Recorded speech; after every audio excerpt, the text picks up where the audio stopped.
po ang ating kapatid po. Siya po lagi niya na rin nasisilayan, ngunit nais po namin siyang magpatotoo. Magandang kaliwanagan po. Ako po, taga dito lang po ako sa Florida. Ako po matagal nang nagpapagamot, kung saan-saan na rin po ako nagpagamot. Hanggang sa inaya po ako ng pinsan ko dito, si Ate Juliet. Yung unang punta ko po dito, guminhawa po yung pakiramdam ko. Tapos pag uwi ko po sa bahay, iba na naman yung pakiramdam ko. Hanggang sa nagpunta po ako dito, siguro po hindi ako naniwala noong una. Kasi nagpagamot po ako ulit sa iba. Inaamin ko po yan. Pero bago po ako nagpagamot ulit sa iba, nagdasal po ako kay Amang Liwanag sa Kalangitan na patawarin po ako kung sakaling magpapagamot po ako sa iba. Gusto ko pong subukan magpagamot sa iba, patawarin na lang po ako kay Amang Liwanag sa Kalangitan at ni Amang Isus sa Kalangitan.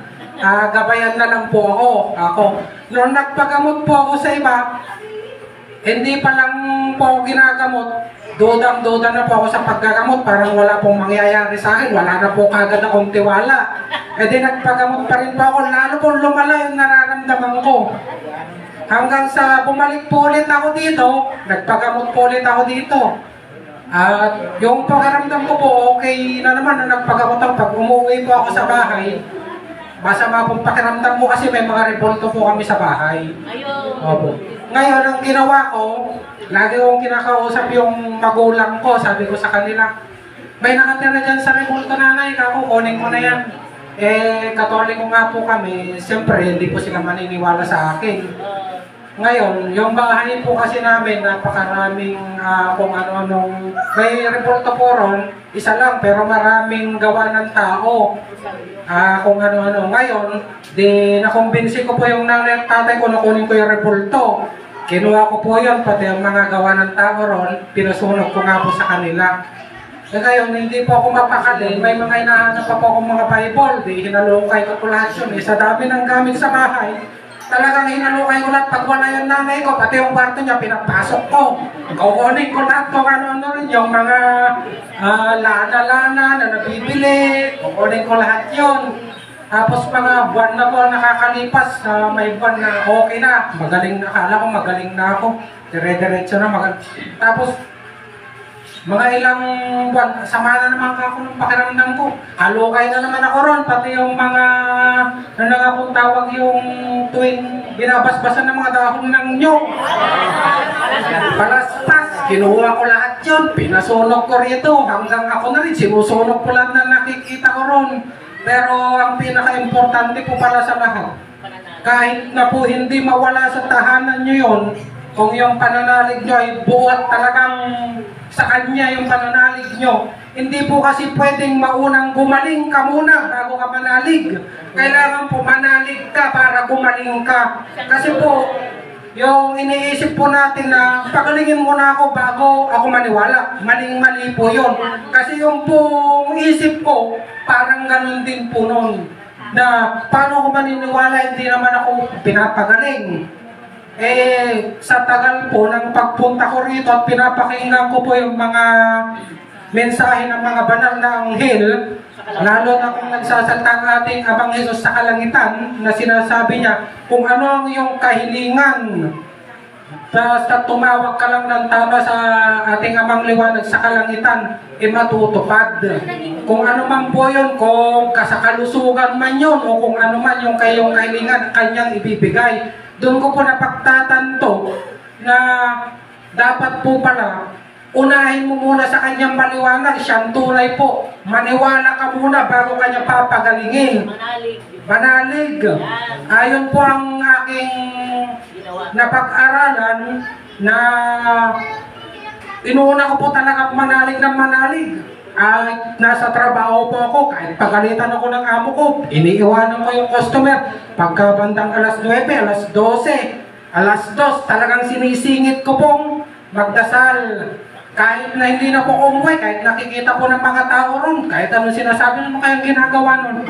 Tapos bibili po ako sa tindahan. Tinataas ko po yung mga inumin o pagkain. Kahit naglalakad po ako, nagdadasal ako ron. Oh.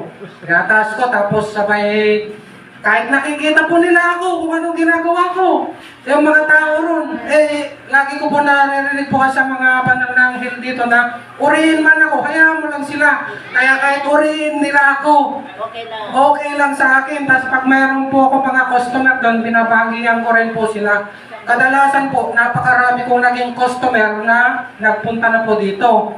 Yung mga iba po, sinasabi nila dito sila gumaling. Yung mga iba naman po, sinasabi nila na ilang ulit na sila rito at nagpupuri sila, hindi sila gumagaling. Tinatanong ko po una sa kanila kung kayo po ba yung nagdadasal pag pumupunta kayo ron. Sinusunod niyo po ba yung sinasabi ng mga manggagamot na ganito? O baka naman po ako may mga rebulto pa po sa inyong tahanan. O di man may mga agimat doon na tinatago nyo, hindi nyo alam.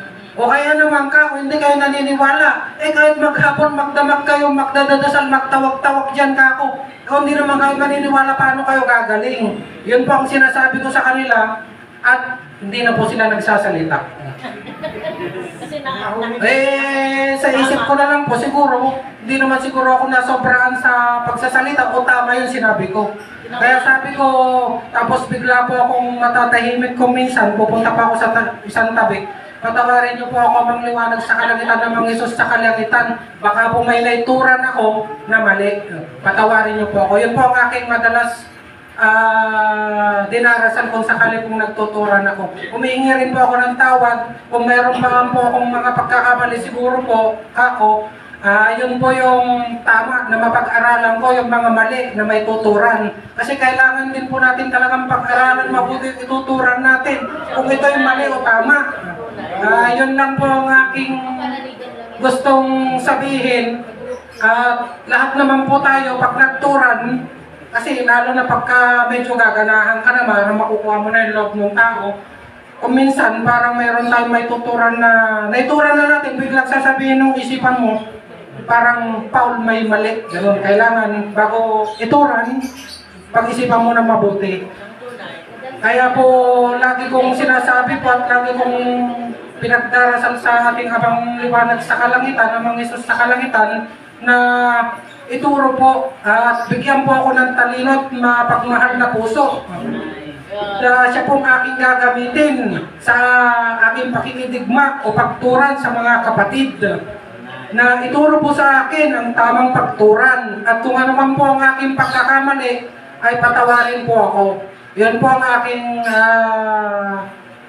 dinarasal po sa kanya. Sa pagkakamali ko po naman, na aking naituturan ko minsan nung nababanggit, ito naman po siguro ay napag-aaralan ko na habang ako ay nagtuturan, napag-aaralan ko po yung mga mali na aking nababanggit siguro sa susunod, pagka papasok sa isip ko at ituturan ko na, ay hindi ko na po magagawa. At maraming salamat po at sa totoo lang po, malaki na po yung improvement ng katawan ko, nakakabawi na naman po at magaling na po ako sa sakit ko.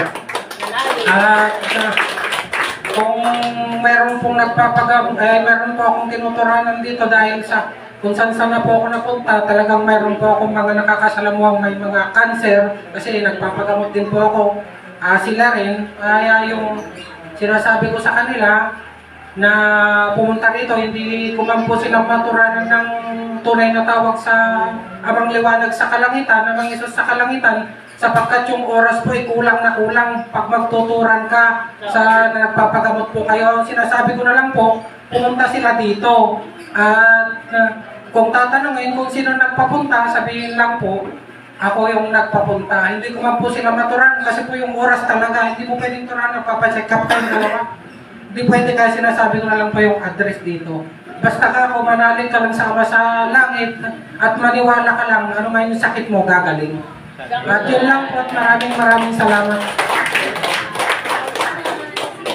So ayun po, napakagaling po ng ating Amang Liwanag sa Kalangitan, ng ating Amang Jesus sa Kalangitan. Tulad nga po ng tinuran ng ating kapatid na marami na po ang siyang pumarito at napagaling, ngunit sa iba nagpatuloy. Meron din namang nagdanais ng kagalingan, ngunit ayaw naman ang katotohanan. Meron naman siyang nakikinig, ngunit walang naririnig. Yun po ang napakasakit na katotohanan siyang nagaganap.